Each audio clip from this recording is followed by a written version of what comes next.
Autobiography of Andrew Carnegie by Andrew Carnegie. Chapter 3. Pittsburgh and Work. The great question now was what could be found for me to do. I had just completed my 13th year, and I fairly panted to get to work that I might help the family to a start in the new land. The prospect of want had become to me a frightful nightmare. My thoughts at this period centered in the determination that we should make and save enough of money to produce $300 a year, $25 monthly, which I figured was the sum required to keep us without being dependent upon others. Every necessary thing was very cheap in those days. The brother of my Uncle Hogan would often ask what my parents meant to do with me, and one day there occurred the most tragic of all scenes I have ever witnessed. Never can I forget it. He said, with the kindest intentions in the world, to my mother that I was a likely boy and apt to learn, and he believed that if a basket were fitted out for me with knickknacks to sell, I could peddle them around the wharves and make quite a considerable sum. I never knew what an enraged woman meant till then. My mother was sitting sewing at the moment, but she sprang to her feet with outstretched hands and shook them in his face. "What! My son a peddler, and go among rough men upon the wharves? I would rather throw him into the Allegheny River. Leave me!" she cried, pointing to the door, and Mr. Hogan went. She stood a tragic queen. The next moment she had broken down, but only for a few moments did tears fall and sobs come. Then she took her two boys in her arms and told us not to mind her foolishness. There were many things in the world for us to do, and we could be useful men, honored and respected, if we always did what was right. It was a repetition of Helen McGregor in her reply to Osbaldistone, in which she threatened to have her prisoners chopped into as many pieces as there are checks in the tartan. But the reason for the outburst was different.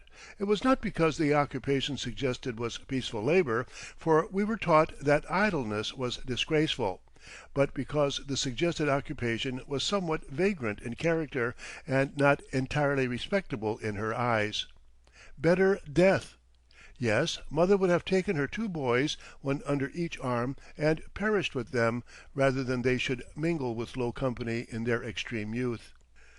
As I look back upon the early struggles, this can be said: there was not a prouder family in the land. A keen sense of honor, independence, self-respect pervaded the household. Walter Scott said of Burns that he had the most extraordinary eye he ever saw in a human being. I can say as much for my mother.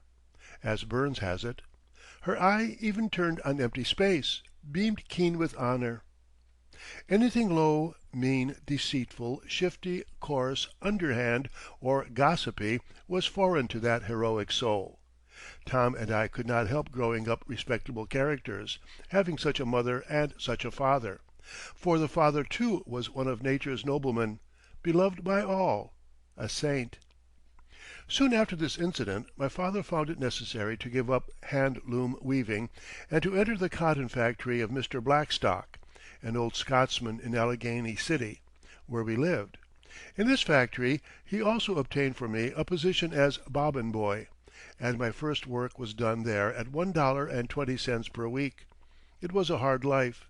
In the winter father and I had to rise and breakfast in the darkness, reach the factory before it was daylight, and, with a short interval for lunch, work till after dark.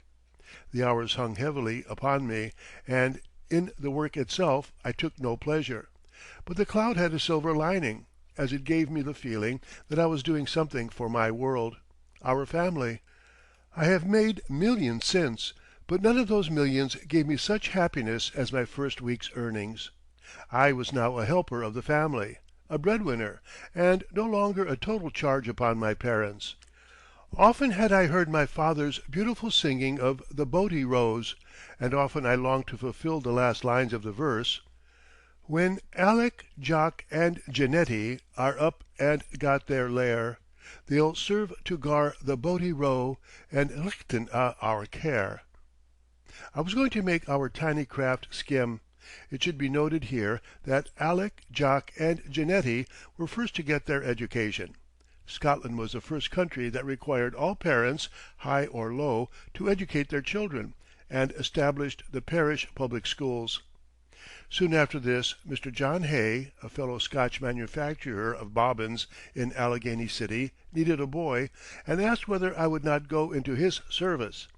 I went, and received $2 per week, but at first the work was even more irksome than the factory. I had to run a small steam engine and to fire the boiler in the cellar of the bobbin factory. It was too much for me.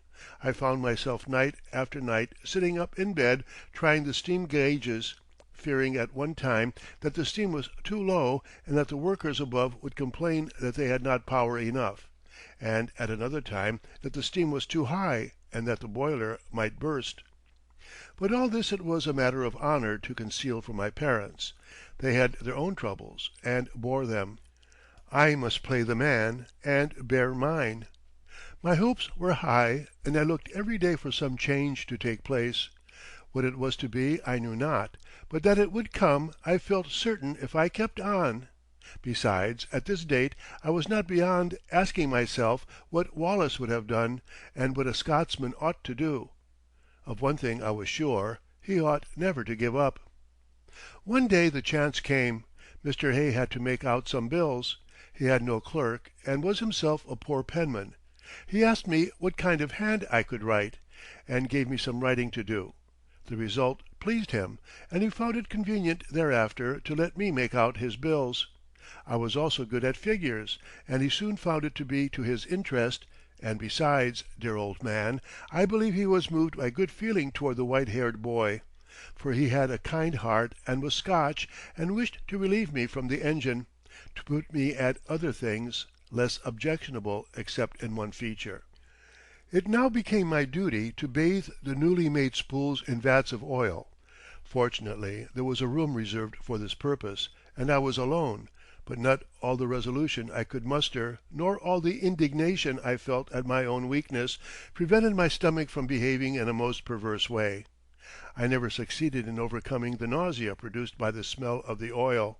Even Wallace and Bruce proved impotent here. But if I had to lose breakfast or dinner, I had all the better appetite for supper, and the allotted work was done. A real disciple of Wallace or Bruce could not give up. He would die first. My service with Mr. Hay was a distinct advance upon the cotton factory, and I also made the acquaintance of an employer who was very kind to me.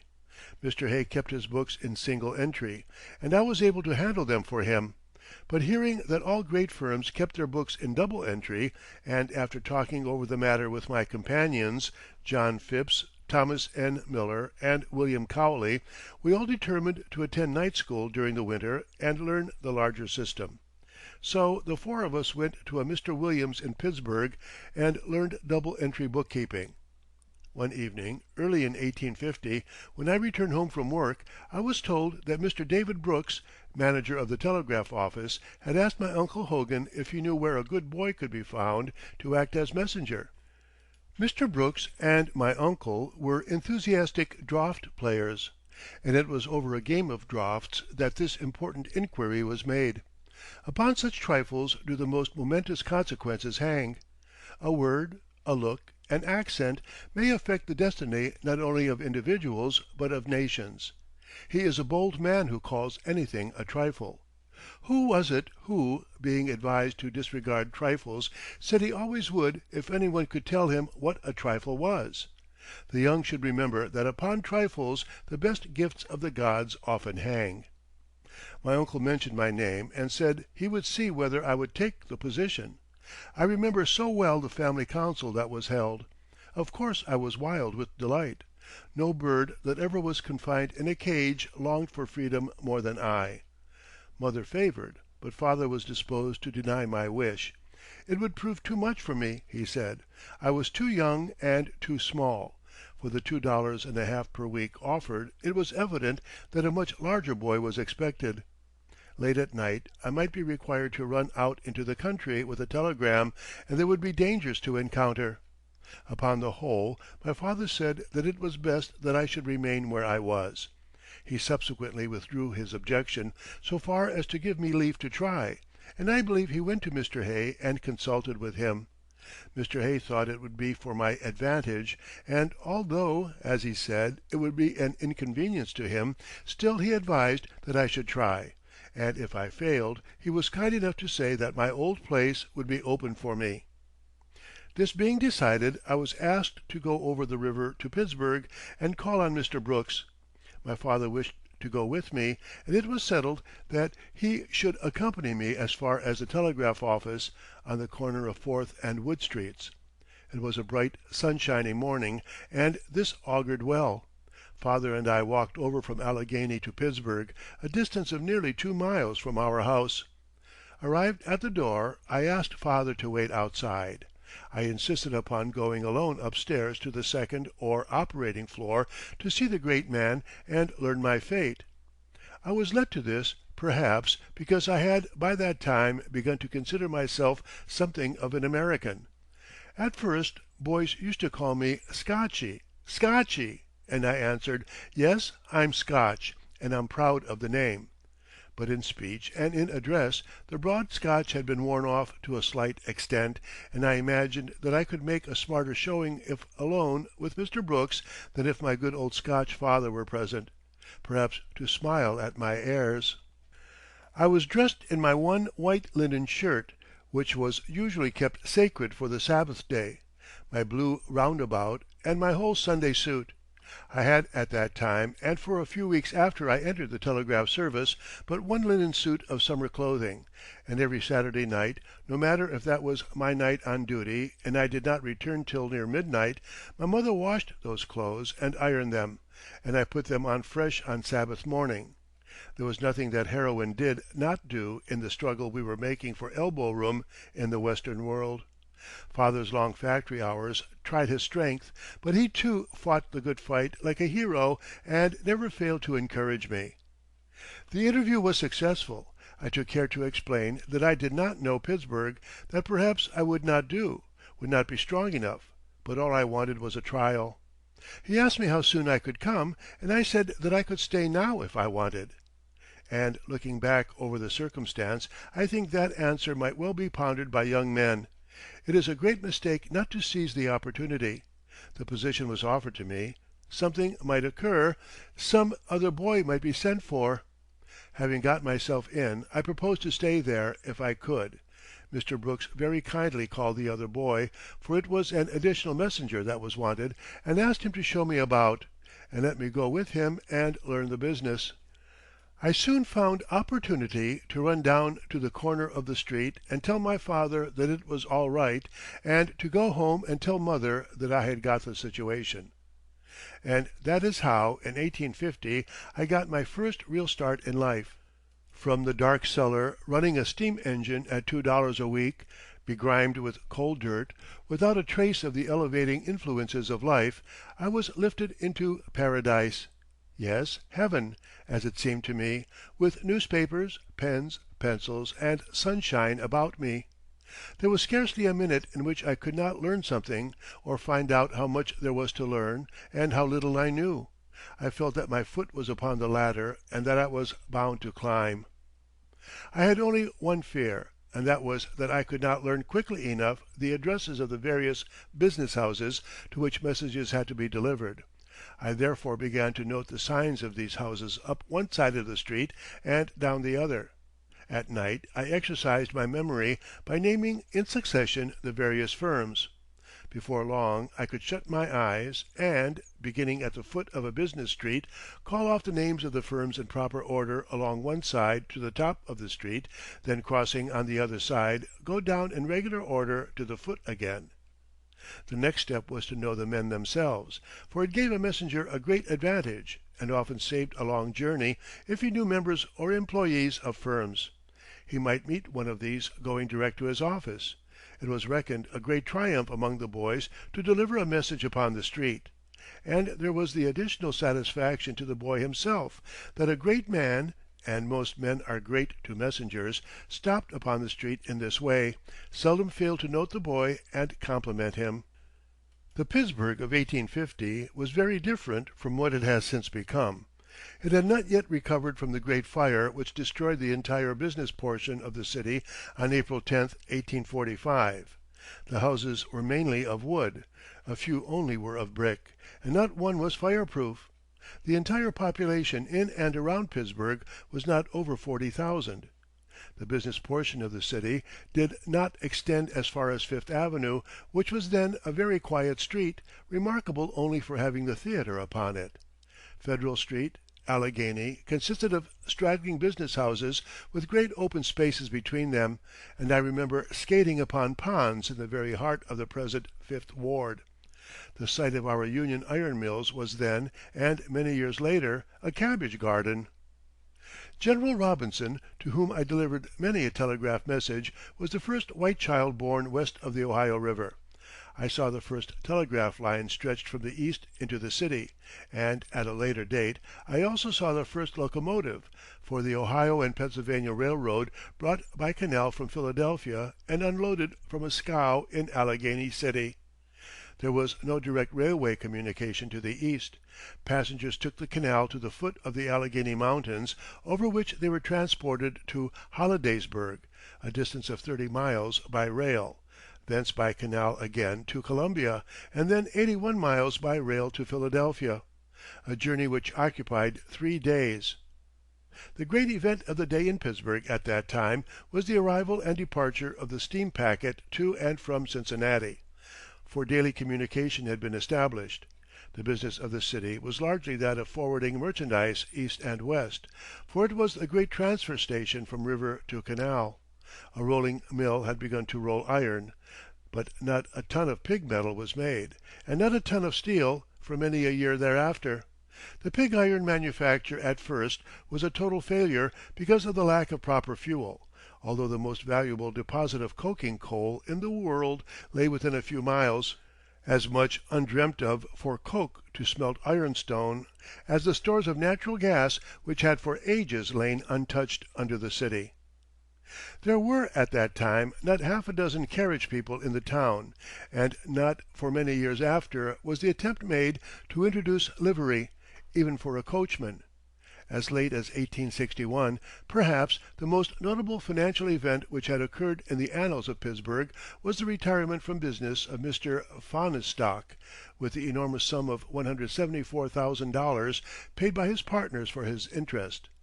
How great a sum that seemed then, and how trifling now! My position as messenger boy soon made me acquainted with a few leading men of the city. The bar of Pittsburgh was distinguished. Judge Wilkins was at its head, and he and Judge McCandless, Judge McClure, Charles Shaler, and his partner Edwin M. Stanton, afterwards the great War Secretary, Lincoln's right-hand man, were all well known to me. The last named especially, for he was good enough to take notice of me as a boy. In business circles, among prominent men who still survive, Thomas M. Howe, James Park, C. G. Hussey, Benjamin F. Jones, William Thaw, John Chalfant, Colonel Herron, were great men to whom the messenger boys looked as models, and not bad models either, as their lives proved. Alas, all dead as I revise this paragraph in 1906, so steadily moves the solemn procession. My life as a telegraph messenger was in every respect a happy one, and it was while in this position that I laid the foundation of my closest friendships. The senior messenger boy being promoted, a new boy was needed, and he came in the person of David McCargo, afterwards the well-known superintendent of the Allegheny Valley Railway. He was made my companion, and we had to deliver all the messages from the Eastern line, while 2 other boys delivered the messages from the West. The Eastern and Western Telegraph Companies were then separate, although occupying the same building. Davy and I became firm friends at once, one great bond being that he was Scotch, for, although Davy was born in America, his father was quite as much a Scotsman, even in speech, as my own father. A short time after Davy's appointment, a third boy was required, and this time I was asked if I could find a suitable one. This I had no difficulty in doing in my chum, Robert Pitcairn, later on my successor as superintendent and general agent at Pittsburgh of the Pennsylvania Railroad.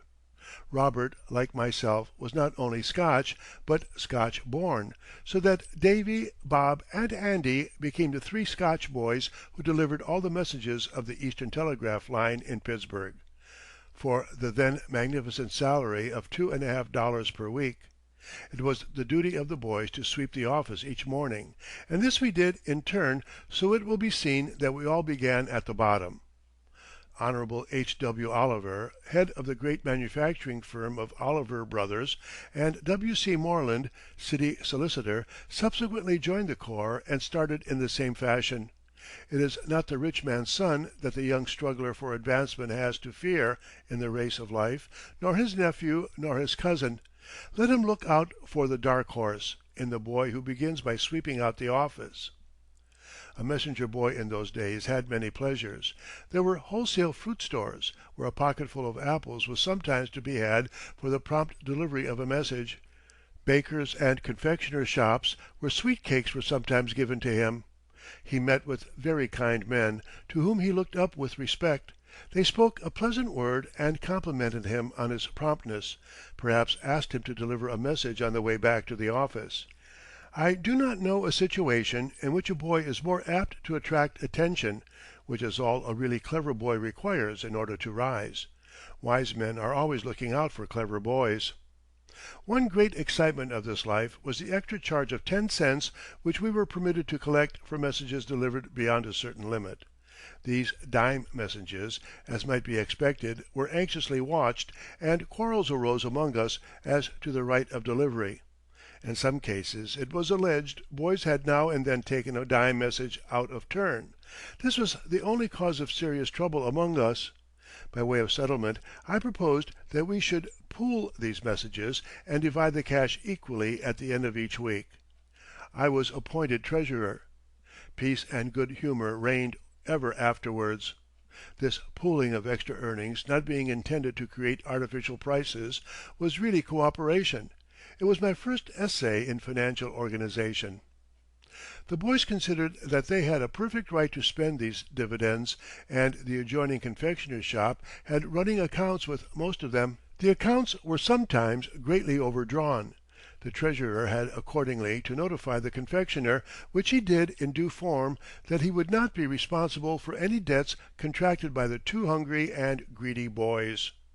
Robert Pitcairn was the worst offender of all, apparently having not only one sweet tooth, but all his teeth of that character. He explained to me confidentially one day, when I scolded him, that he had live things in his stomach that gnawed his insides until fed upon sweets. End of chapter 3.